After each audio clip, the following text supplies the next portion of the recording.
Halo, selamat malam teman-teman. Hari ini kita akan belajar tentang struktur dan fungsi dari CPU. Di sini kakak bersama Kak Fernando Opal, saya sendiri Josoros. Kita akan hari ini akan belajar tentang apa sih fungsi dari CPU itu. Mari kita masuk ke pembelajarannya. Apa itu CPU? CPU itu merupakan komponen terpenting dari sistem komputer. Itu adalah komponen pengolah data berdasarkan instruksi yang diberikan kepadanya. CPU terdiri dari dua bagian utama, yaitu unit kendali atau kontrol unit dan unit aritmatika dan logika. CPU atau Central Processing Unit dapat dikatakan juga otak dari komputer itu sendiri. Sebuah komputer paling canggih sekalipun tidak akan berarti tanpa adanya CPU yang terpasang di dalamnya. Paling canggih sekalipun tidak akan berarti tanpa adanya. Dalam keseharian, CPU memiliki tugas utama untuk mengolah data berdasarkan instruksi yang ia peroleh. Terus, CPU itu dibagi menjadi 4 komponen. 1. Arithmetic and Logic Unit, atau disingkat sebagai ALU. Merupakan alat yang berupa unit logika dan aritmatika yang mempunyai tugas untuk membentuk bagian berbagai fungsi pengolahan data komputer.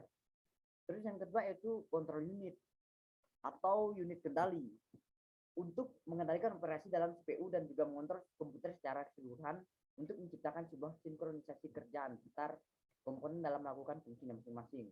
Terus yang ketiga tuh register, media penyimpan internal CPU yang digunakan saat proses pengolahan data.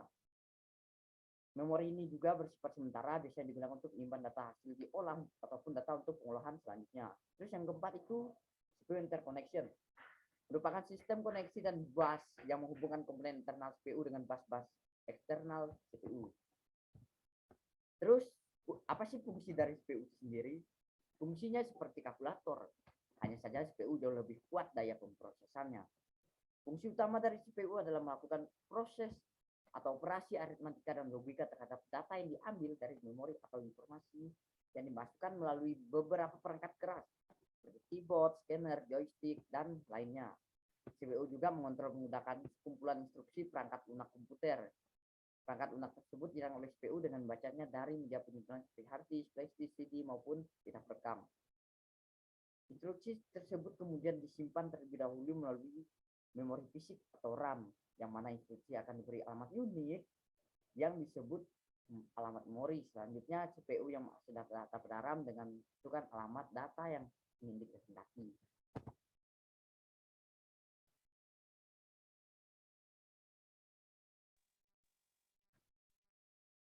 Baik, saya akan melanjutkan operasi ALU.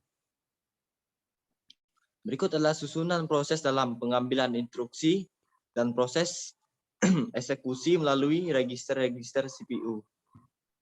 1. Prosesor akan mengambil instruksi berdasarkan tanda dari PC register, kemudian diletakkan ke dalam IR register ke IR PC. Kedua, kemudian alamat instruksi memori di dalam PC akan bertambah sejumlah 1, sehingga formatnya menjadi PC ke PC selanjutnya. Ya, CPU akan mengerjakan instruksi yang tersimpan dalam IR register.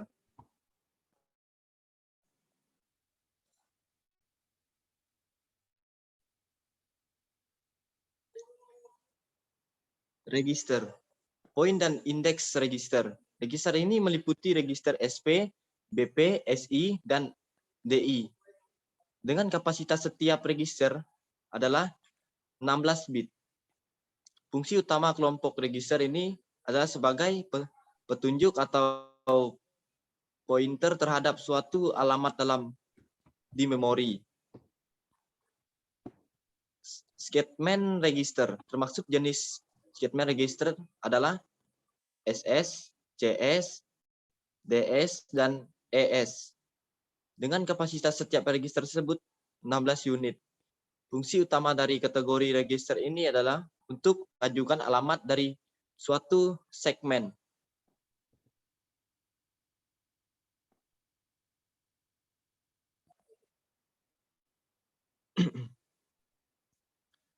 Karakteristik set instruksi pada mesin. Pada dasarnya, arsitektur komputer dapat dikelompokkan menjadi dua bagian, yaitu sebagai berikut.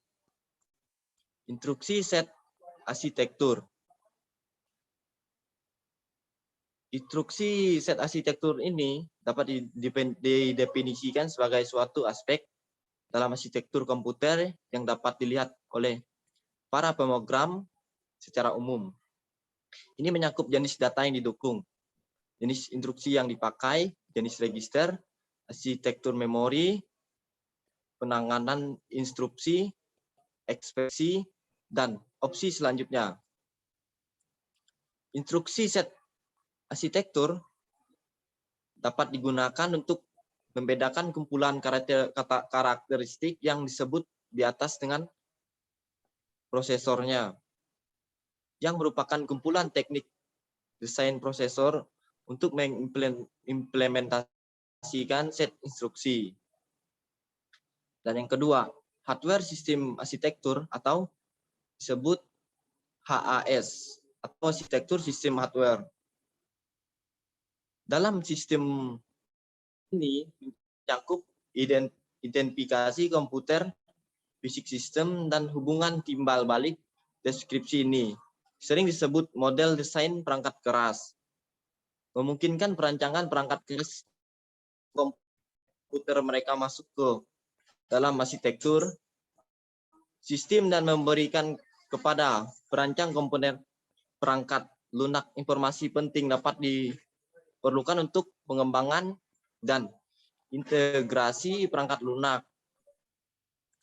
Definisi yang jelas dari arsitektur perangkat keras memungkinkan berbagai disiplin ilmu teknik tradisional, misalnya teknik listrik dan mekanik, untuk bekerja lebih efektif bersama-sama, mengembangkan dan memproduksi mesin, perangkat, dan komponen baru.